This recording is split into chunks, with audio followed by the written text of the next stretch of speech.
안녕하세요. 세계 증시 현황과 글로벌 경제 이슈를 심층적으로 살펴보는 한상춘의 경제를 보는 눈 유선경입니다. 어제 뉴욕 증시는 고용 지표의 호조로 인해 상승세로 출발해서 큰 굴곡 없이 상승 마감했습니다. 이러한 긍정적인 움직임이 국내 증시에는 어떤 영향을 미칠지도 궁금해집니다. 더 자세한 미국 증시 마감 상황부터 살펴보겠습니다. 장윤정 캐스터 내용 전해주세요. 네, 장윤정입니다. 오늘 새벽 마감된 미국 증시 마감 상황 자세하게 살펴드릴게요. 네, 오늘요 다우지수가 상승 출발한 뒤 장중에는 104포인트까지 오르면서 연중 최고점과 8포인트 가까이 근접한 모습을 보였습니다. 하지만 장 후반 들어서는 좀 상승폭을 다소 축소시키면서 거래를 마쳤습니다. 오늘 시장에서는 고용회복 징후 개선으로 투자 심리 상승이 보였고요. 또 인수합병 소식에 시장에서는 긍정적으로 작용한 것으로 보입니다. 오늘 마감 지수부터 확인을 하겠습니다. 네, 먼저 다우지수입니다. 다우지수 오늘 0.58% 올랐는데요. 12,350선에서 거래를 마쳤습니다. 다음으로는 기술주 중심의 나스닥 지수입니다. 0.72%가 뛴 2,776포인트에서 거래를 마쳤고요. 마지막으로 S&P 500 지수는 0.67% 오른 1,328포인트에서 거래를 마쳤습니다. 네, 오늘 새벽 지수에서는요, 인터넷, 통신주가 특히나 상승세를 보였습니다. 네, 인터넷, 통신 상승세가 보이면서 또 전 업종이 대부분의 또 매수세가 유입된 그런 모습을 보였는데요.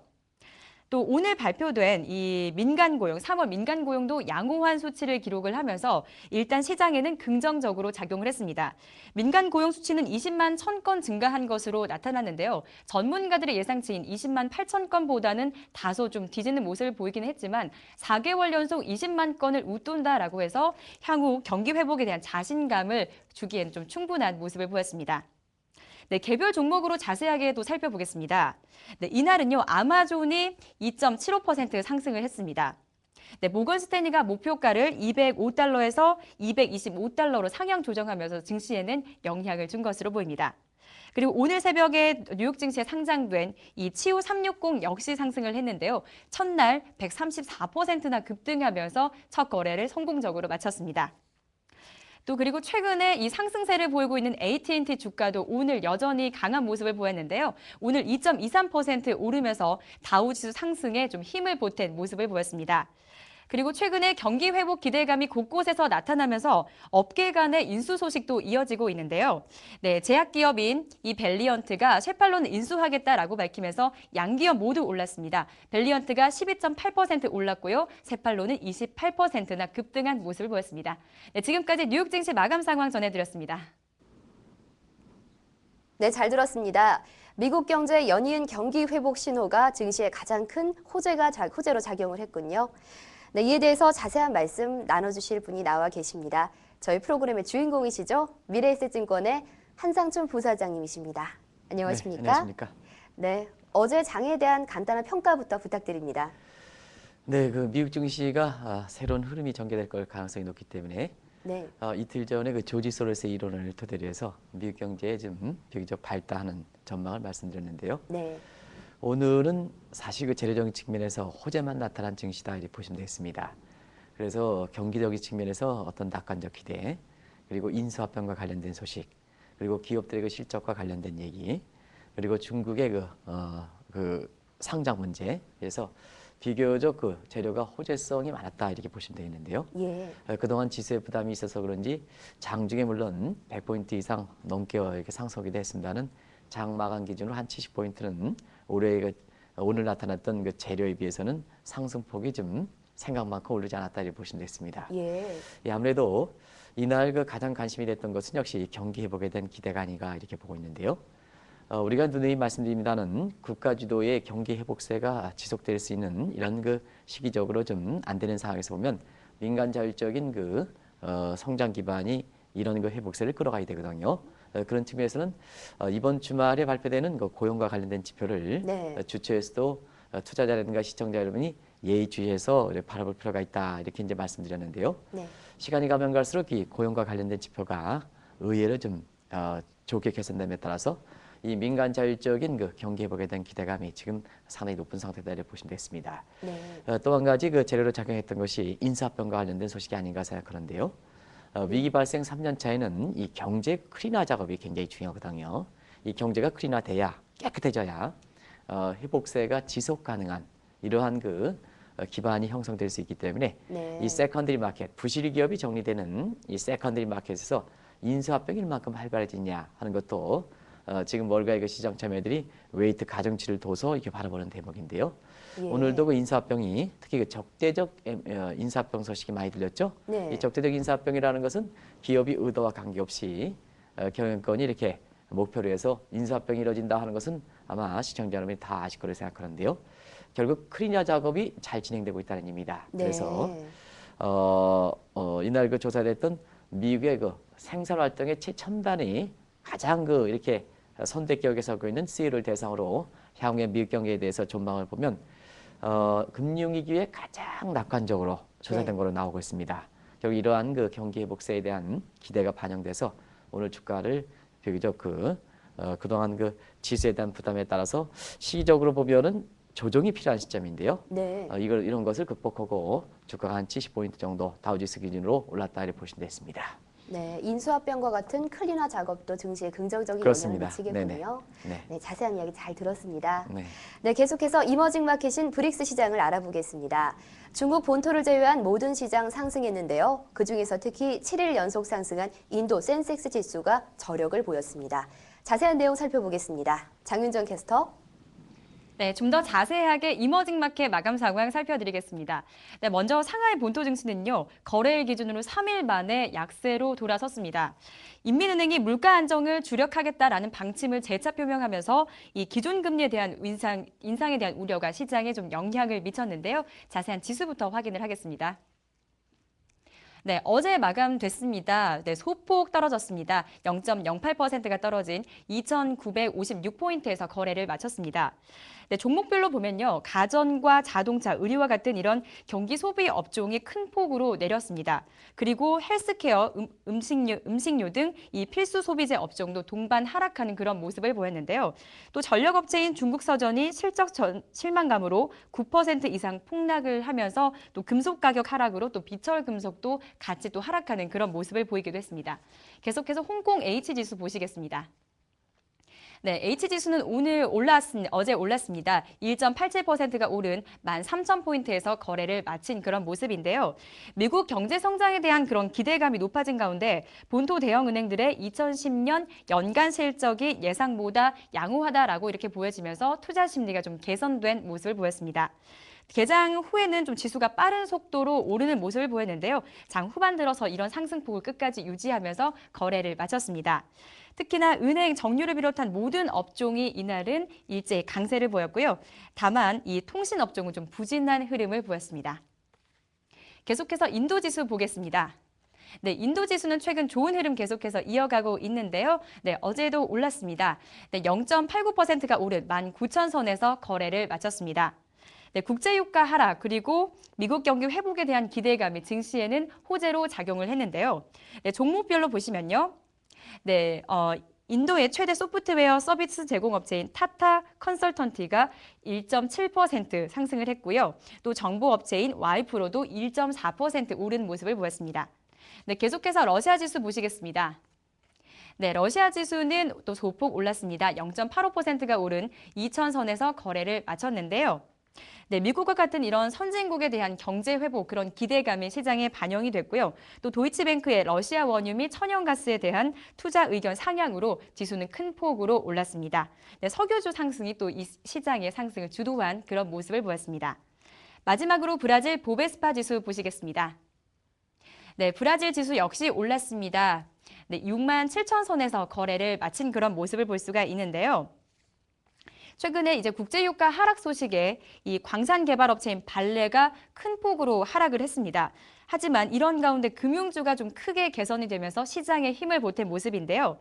이날 스페인 은행인 산탄데르와 브라질 최대 시중은행인 브라데스코가 급등하면서 지수 상승의 견인차 역할을 했습니다. 지금까지 이머징 마켓 전해드렸습니다.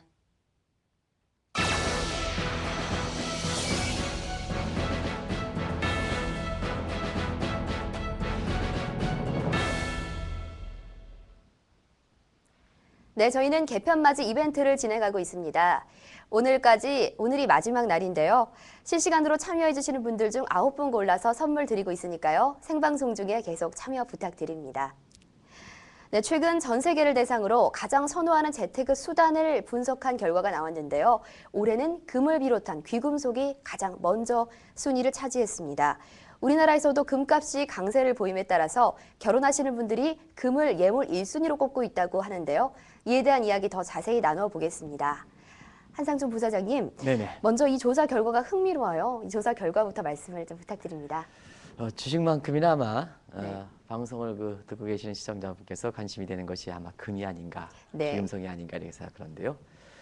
재미있는 조사 결과 나왔어요. 프랭클린 테프턴이 전 세계 재테크 대상자를 대해서 조사한 거 보면 올해의 남은 기간 동안에 가장 유망한 재테크 수단으로 금을 비롯한 기금속이 한 25% 조사 네. 대상에 이 정도에서 가장 높게 나왔고요.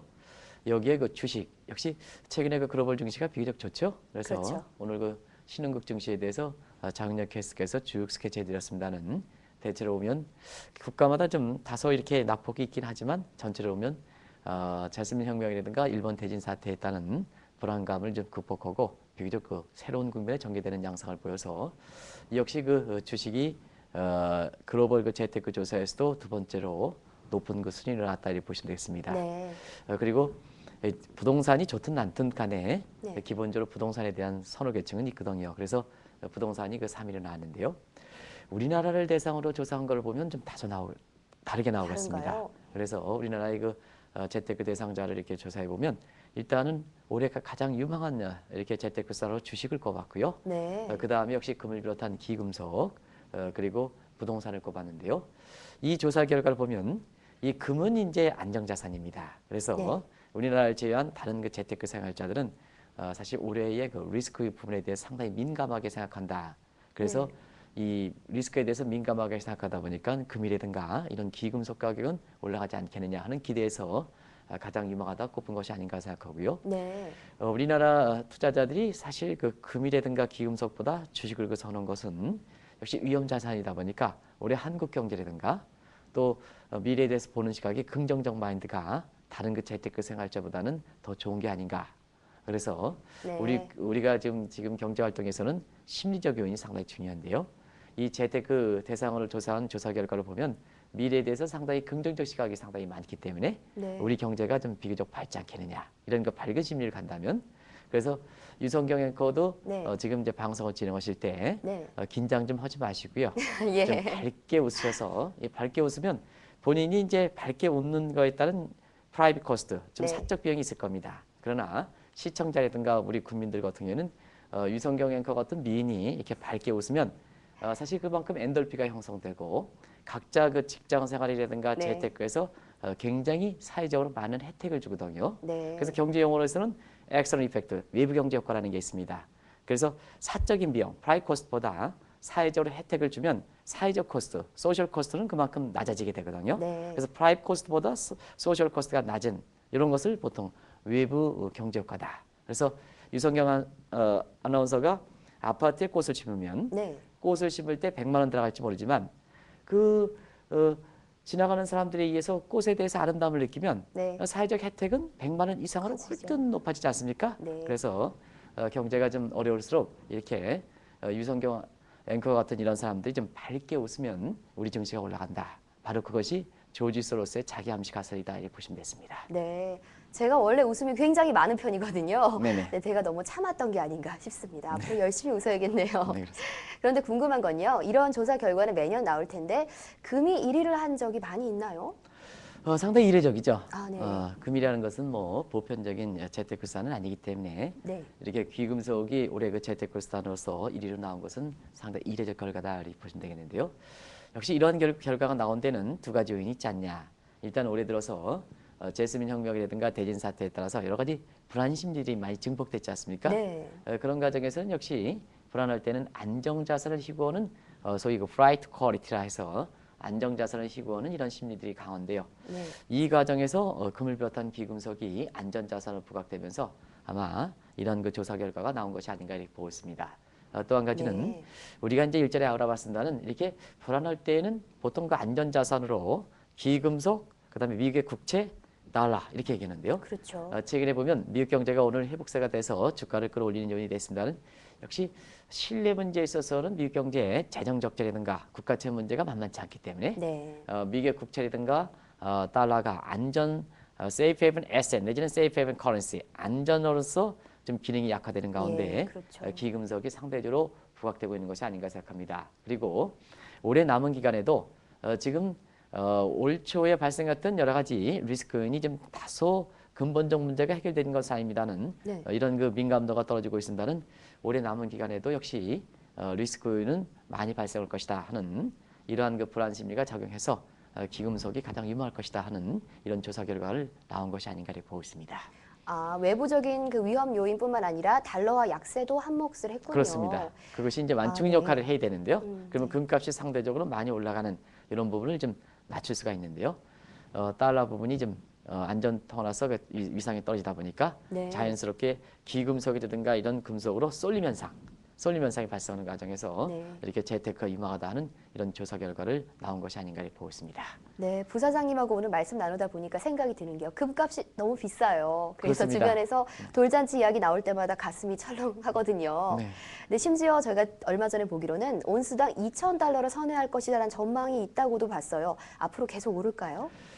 지금 이제 금값 전망에 대해서는 여러 시각이 네. 나오고 있죠. 그래서 앞서 말씀같이 그러한 요인들이 지금 일시적 현상이 아니라고 본다면 금값 상승세는 구조적으로 지속되지 않겠느냐 네. 이런 시각들이 좀 만만치 않습니다. 그래서 향후의 금값에 대해서는 여러 시각이 나오고 있으나는 일부 기관에서는 온스당 2,000달러가 넘을 것이다 하는 이런 시각들이 나오고 있고요. 네. 극단적 시각은 뭐 3,000달러가 될 것이다 하는 일부 개인의 의견을 들어서 그런 시각이 나오고 있습니다는 대체로 올해의 그 증시, 글로벌 증시가 지금처럼 좀 괜찮다면 네. 금값의 그 급등세는 그렇게 높지는 않을 거로 이렇게 보고 있습니다. 그래서 일부 기관들이 2,000달러를 우려하는 시각, 전망하는 시각이 있습니다는 증시 모습이 괜찮다면 역시 글로벌 유동성은 증시 쪽으로 좀 많이 유입돼서 네. 상대적으로 가격의 변동폭이 상당히 심한 이런 그 금을 비롯한 원재료 가격에 이렇게 가격이 치미는 이런 현상은 좀 가능성이 낮지 않느냐 이렇게 보고 있는데요. 네. 개인적으로는 금값이 2,000달러 이상 올라가지도 말아야 되고 세계 경제를 위해서요. 그렇죠. 개인적으로는 그 가능성이 강세 국면은 지속된다 하더라도 2,000달러를 넘어가는 이러한 그 초강세 국면은 가능성이 좀 낮지 않을까 이렇게 보고 있습니다. 네, 그런 초강세 국면은 좀 낮다고 볼 수 있겠군요. 네네. 그런 초강세 국면이 오면 금을 많이 가지고 계신 분들은 좋아할 것 같은데요. 그래도 뭐 금의 그 가격 변동폭이 상당히 크기 때문에요. 네. 3년에 그 100% 수익이 날지 모르지만 네. 그 과정에서 가격 변동폭이 상당히 크면 금보에 따른 스트레스가 많거든요. 네. 그러면 스트레스가 많으면 지금 이렇게 병에 걸릴 확률이 높거든요. 그래서 우리가 보면 재테크라는 것은 안정적인 그다음에 그 안정 속에 수익이 일정 수준을 높아가는 것이 인생의 행복을 위한 재산 증식에서 가장 좋은 재테크 수단이다 하는 것을 말씀드립니다. 아, 좋은 재테크 수단이다. 그런데요, 현도님께서 지금 실시간으로 답문을 주셨는데요. 금펀드에 관심을 좀 가져야겠다고 하세요. 네네. 어떻게 생각하시나요? 그거는 나중에 제가 골드뱅킹 얘기할 때 좀 말씀드리겠습니다. 예. 금과 관련된 펀드 같은 경우는 금과 관련된 일종의 상품이기 때문에 앞서 말씀드린 같이 스트레스가 많다면 예. 보호 스트레스를 줄일 수 있게 하기 위해서 원본을 투자하는 것보다는 금과 관련된 여러 가지 금융 상품을 투자하는 게 좋거든요. 그래서 그거는 그 현도님이라 했네요. 네. 잠시 후에 우리가 질문을 통해서 답변해 드리도록 하겠습니다. 네, 잠시 후에 계속해서 펀드에 대한 이야기 함께 들으시면 되실 것 같습니다. 계속해서 질문 드릴게요. 네네. 사실 금을 비롯한 이 귀금속 시장 이야기할 때 가장 많이 나오는 것이 슈퍼 스파이크나 슈퍼 사이클이나 또는 퍼펙트 스톰 요 세 가지거든요. 네. 이것에 대한 개념부터 좀 부탁드립니다. 네, 금만 반드시 그런 건 아니고요. 네. 국제 원자재 가격이 강세 국면에 나타날 때는 지금 흔히 듣는 용어가 지금 말씀하신 세 가지 용어가 아닌가 이렇게 보고 있는데요. 일단은 그 용어 자체를 좀 설명드리겠습니다. 일단 그 가장 먼저 나온 슈퍼 스파이크라는 것은 우리가 이제 배구 선수 중에서 특정 이름을 좀 거명해서 죄송합니다는 워낙 그 공인이시고 유명하시기 때문에 특정 이름을 거명하겠습니다. 배구 선수 강만수 선수라고 있으신데요. 이분 같은 경우는 개인적으로 굉장히 좋아하시는 분입니다는 다 스파이크를 때릴 때 그 스파이크 속도가 다른 배구 선수보다 상당히 굉장히 셉니다. 그래서 국제원자력 가격에서 이 슈퍼 스파이크라는 것은 가격의 상승 국면이 상당 부분 이렇게 빨리 올라가는 이런 현상을 이런 현상을 얘기한다 이렇게 보시면 되겠고요. 또 한 가지는 슈퍼 사이클이라는 것은 사실 그렇습니다. 가격의 상승 국면이 오랫동안 지속되는 이러한 현상을 보통 슈퍼 사이클 국면이다 이렇게 보시면 되겠습니다. 그리고 퍼펙트 스토펜이라는 것은 모든 기금속 가격이 과거에는 금이 올라갈 때는 은이 떨어지고 이렇게 해서 같은 기금속별로는 네. 굉장히 차별 현상이 있었습니다는 이 퍼펙트 스톰이라는 것은 네. 퍼펙트 모든 기금속의 스톰 폭풍같이 나는 얘기입니다. 그래서 네. 금을 비롯한 모든 기금속 가격이 올라가는 현상이다 이렇게 보시면 되겠는데요. 최근에 금만 이렇게 강세 국면이 되는 것은 아닙니다. 은도 31년 만에 최고치를 기록하고 네. 그래서 같은 기금속별로는 이렇게 강세 국면이 지속되는 현상을 이런 그 퍼펙트 스톰이다 이렇게 보시면 되겠는데요. 이 용어가 나올 때는 그 가능성 여부와 관계없이 네. 실제로 그 상품 시장의 어떤 분위기를 나타낸다는 측면에서 상당 부분 이 용어 자체의 의미를 잘 파악할 필요가 있고 앞으로 원자력 가격이 비교적 강세 국면이 된다면 아마 일반 국민들의 생활에 있어서도 이 용어 자체를 잘 이용하시면 네. 여러 가지 화제거리가 있지 않겠나 보고 있습니다. 네, 저도 익숙지 않아서 살짝 틀렸었는데요. 슈퍼 스파이크는 가격 상승폭이 큰 현상이고 슈퍼 사이클은 가격 상승 기간이 장기라고 본다면 네네. 퍼펙트 스톰은 모든 기금속이 다 상승한다 이렇게 보실 수 있겠군요. 네네. 네, 근데 주변에 제 친구들이 요즘에 하는 이야기가 네, 금으로 이제 뱅킹을 한다, 즉 골드 뱅킹을 좀 해보자 이런 얘기를 들은 적이 있거든요. 유행한다고 하는데요. 자세한 개념 좀 말씀 부탁드릴게요. 이 골드뱅킹은 우리나라가 역사에 일천하기 때문에 네. 아마 시청자분도 금에 대해서 이만큼 재테크에 관심을 또 지식을 갖고 있으신 분 같은 경우는 생소한 용어다 이렇게 이제 생소한 용어가 아닐까 이렇게 생각하는데요. 네. 이 골드뱅킹이라는 것은 그것과 관련된 재테크의 모든 행위를 바로 그 골드뱅킹이다 이렇게 보시면 되겠습니다. 그래서 통상적으로 이렇게 그 골드뱅킹에는 크게 보면 네. 유럽식 골드뱅킹과 미국식 골드뱅킹을 나누는데요. 예. 아까 펀드에 대해서 금과 관련된 펀드에 대해서 이렇게 질문해 주신 현도님 같은 경우는 지금부터 잘 듣시기 바랍니다. 그래서 보통 그 골드뱅킹은 유럽식 골드뱅킹과 미국식 골드뱅킹이 있는데요. 네. 통상적으로 유럽식 골드뱅킹은 골드바를 투자하는 겁니다. 골드바, 원물을 네. 투자하는 거죠. 이 골드바만 투자하는 게 아니라 골드바에 세공을 합니다. 아주. 아, 예. 그래서 유성경 아나운서 같은 이런 아주 미인들을 그려놓으면 같은 골드바다 하더라도 세공이 잘 되면 그만큼 골드바의 가격이 높아지지 않겠습니까? 떨어지지 않을까 걱정인데요. 떨어지가.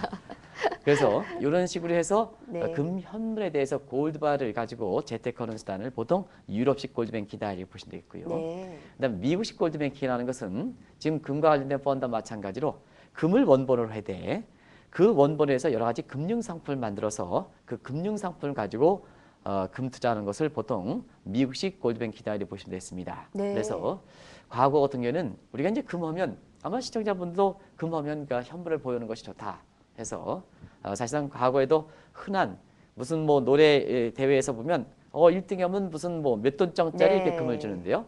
맞아요. 거기서 보면 금의 원본을 주는 게 더 선호하지. 그와 비슷한 가격으로 금과 관련된 금융상품을 주면 싫어하는 모습이 그 화면에 받친 장면이 있는데요. 네. 사실 금과 관련돼서는 이렇게 현물을 투자하는 방법이 일반적으로 알려져 있습니다는 그러나 시간이 가면 갈수록 이 금의 그 가격 변동폭이 큼에 따라서 최근에 보면 유럽식 골드뱅킹에서 미국식 골드뱅킹으로 시대의 추세가 바뀌고 있는 것이 네. 최근에 금과 관련된 재테크 시장의 뭐 일반적 모습이다 이렇게 보시면 되겠습니다. 아, 그러니까 유럽식 골드뱅킹이 있고 미국식이 있군요. 네네. 우리나라는 아까 말씀하셨다시피 생소한 용어예요. 많지 않은 걸로 알고 있는데 우리나라의 경우는 어떻습니까? 우리나라도 이제 재테크 시장에서 보면은 네. 금과 관련된 시장은 크게 두 가지로 양분화되어 있거든요. 그래서 네. 선진국 같은 경우에는 산업용 금수요가 많습니다. 그래서 산업용 금수요가 많이 발달된 데 반해서 중국과 한국을 대변을 하는 아시아 재테크 시장은 아무래도 산업용 금수요보다는 재테크용 금수요가 많다 이렇게 보시면 되겠는데요. 네. 재테크용 금수요가 역사가 길다면 결국은 금의 현물 투자를 선호해야 한다. 그래서 과거 그 금모금등이 1998년에 있었습니다는 그 이후에도 그 금수요에서 대체로 가정에 뭐 금 한 돈쯤 정도는 있지 않겠다 네. 하는 개인적 생각인데요. 그만큼 우리나라가 예. 금과 관련돼서 현물과 관련해서 선호해왔다는 의미입니다. 그러다 보니까 자연스럽게 우리 경제 발전 단계에 비해서 이 골드뱅킹 업무는 늦게 시작됐다 이렇게 보시면 되겠는데요. 네. 언제냐면 2004년 7월 달에 일부 시중은행이 골드뱅킹을 해서 그 이후 활성화되지 않다가 금융위기를 거치면서 이 금값이 다시 온스당 1,300, 1,400달러에서 강세를 보이는 현상이거든요. 네. 그래서 자연스럽게 역사는 일처하지만 금융위기 이후에는 이 골드뱅킹이 빠르게 확산되고 있다고 보시면 되겠습니다. 네. 한 가지 우리나라의 특징이라는 것은 역시 우리나라의 그 금융상품 같은 경우는 미국식 이렇게 금융상품, 미국식 방식이 많이 본보기를 따랐고 미국식을 따라야 마치 시대 흐름에 부합되는 것처럼 이렇게 많이 알려져 있습니다. 이게 외환 이게 병폐가 되지 않을까 이렇게 생각되는데요. 네. 그러나 이 골드뱅킹만큼은 아직까지는 미국식 골드뱅킹보다는 유럽식 골드뱅킹이 우리나라에선 유행한다 이렇게 보시면 되겠습니다. 아, 그러니까 이 금을 가지고 골드 뱅킹을 하고 있지만은 사실 골드바 투자에 좀 더 가까운 형태군요. 그렇습니다. 우리나라는 우리나라는요. 이제 전통적으로 현물을 이렇게 선호해왔기 때문에 지금 말씀하신 대로 골드바 이런 걸 중심해서 골드뱅킹 업무가 이루어지고 있다 이렇게 보시면 되겠습니다. 네, 그렇군요. 네, 일부에서는요, 금값이 이렇게 높아지니까 인플레 우려도 나오고 있고요. 이것과 함께해서 또 재테크 수단으로서의 금이 좀 바람직한지도 함께 좀 짚어주시지요. 네, 자연스럽게 이제 금값이 지금 강세 국면이 되고 그 다음에 앞으로도 금값의 강세 국면이 이어진다고 본다면 네, 결과적으로 보면 이렇게 금값발 인플레하는 골드 플러스 인플레이션의 이렇게 합성어인 골드플레이션에 대한 우려는 자연스럽게 제기되고 있습니다. 네, 사실 금값이 온스당 1,400달러가 넘은 데가 작년에 그 3월 달에도 이런 현상이 됐었거든요. 네. 작년에 유럽 재정위가 1차로 그 불거지면서 국제적으로 보면 금값이 이례적으로 좀 올라서 온스당 1,400달러가 넘을 때가 있었습니다. 네. 이때부터 골드 인플레이션에 대한 어떤 그 우려가 상당 부분 많이 나타났었는데요.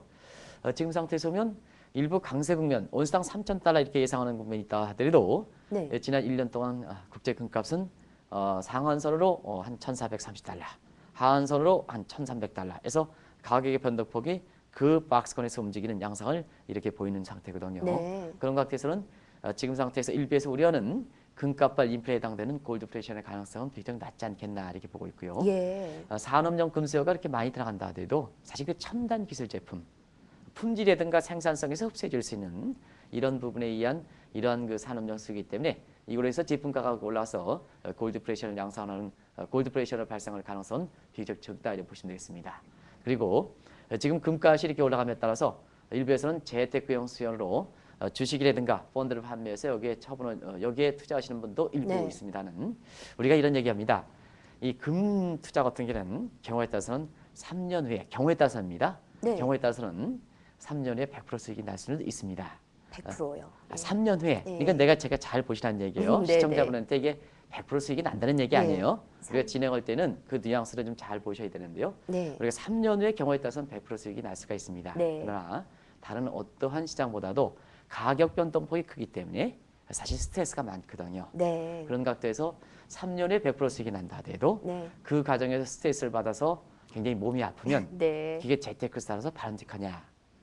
반면에 그럼요. 펀드라든가 이런 부분은 3년 후에 뭐 30%, 여기 따른 50% 해서 경우에 따라서는 기대 수익률 충족시키지 못할 수도 있습니다. 그런 각도에서 보면 사실 금 투자에 비해서 상대적으로 기대 수익률이 낮을 수가 있어도 경우에 따라서는입니다. 항상 네. 그렇다는 거 아닙니다. 그러나 안정적인 수입이 되기 때문에 스트레스는 이 펀드라든가 어떤 금융상품 투자할 때는 적은 상태거든요. 네. 그런 상태에서는 인생의 행복을 위해서 돈이 목적이 아니고 수단이라는 관점에서 보면 첫 번째 이렇게 케이스와 두 번째 케이스와 어떤 쪽을 선호하느냐. 시청자분한테 만약 답을 제가 구한다면 시청자분은 어느 쪽에 선택하시겠습니까? 경우에 따라서는 그래도 나는 도중에 뭐 스트레스를 받아서 병에 걸리더라도 3년 후에는 100% 수익만 나달라 이렇게 하시는 네. 분이 있을 수 있겠습니다는 그렇죠. 그러나 인생의 목표를 인생의 행복을 위해서는 이런 재테크라는 것은 반드시 돈이 목적이 아니고 돈이 행복을 가져다는 수단이라는 관점에서 보면 재산을 벌더라도 안정적으로 이렇게 수익을 내는 것이 굉장히 좋다 하는 것을 말씀드리고 싶습니다. 그만큼 네. 금은 그때 가격이 오를 때 굉장히 유망한 수단으로 부각되지만 가격의 변동폭이 가장 심하기 때문에 스트레스도 이 고통도 많이 따르는 것이 바로 금투자다 하는 것을 말씀드립니다. 그래서 금투자 네. 같은 경우에는 항상 모든 재테크 수단의 보조적인 수단으로 네. 무슨 뭐 주식이라든가 펀드를 투자했으면 거기에 보조적인 수단으로 그리고 앞서 그 현도님이 질문해 주신 것처럼 이 골드바 같은 원본에 대한 투자보다는 이런 가격 변동폭을 이렇게 해지할 수 있는 그걸 이제 해지해 나갔으면 그래서 스트레스를 덜 받는 쪽으로 해서 금을 원보로 해서 여러 가지 금융 상품을 만드는 이런 네. 이제 일종의 금펀드 같은 거 되겠죠. 이러한 그 금융 상품에 투자하는 것이 금값이 상승할 때 이것을 외면할 수는 없기 때문에 금값이 강세가 예상될 때 우리가 바람직한 재테크수단으로서 보조수단 그리고 네. 금 원본보다는 이렇게 변동폭을 해지할 수 있는 금과 관련된 상품, 뭐 금과 관련된 펀드 같은 거 이런 것을 투자하는 것이 좋다. 그리고 금과 관련된 펀드도 매월 일정 금액씩 넣는 적립식 펀드가 가장 그 스트레스를 줄이는 방법이다 하는 것을 말씀드립니다. 네, 금이 재테크 수단으로서 또 보완적인 수단으로서 많이 활용될 수가 있군요. 네네. 네, 저도 개인적으로 이 반짝반짝거리는 금을 너무 좋아하거든요. 그런데 오늘 그 호불호의 문제가 아니라 재테크 수단이 될 수도 있다는 사실을 알게 돼서 정말 많이 유익했습니다. 아마 시청자 여러분들께도 그렇지 않을까라는 생각이 들고요. 네네. 오늘 말씀 정말 감사합니다. 내일 더 좋은 말씀 기대할게요. 네, 고맙습니다. 네, 고맙습니다. 네. 네, 오늘도 많은 분들 실시간으로 참여해 주셨습니다. 멀대님, 거울님, 그리고 해피님, 현도님, 꿈투리님, 청년재벌님 등 많은 분들 참여해 주셨습니다. 내일도 많은 참여 부탁드립니다. 저는 여기서 인사드리겠습니다. 시청해 주신 여러분 고맙습니다.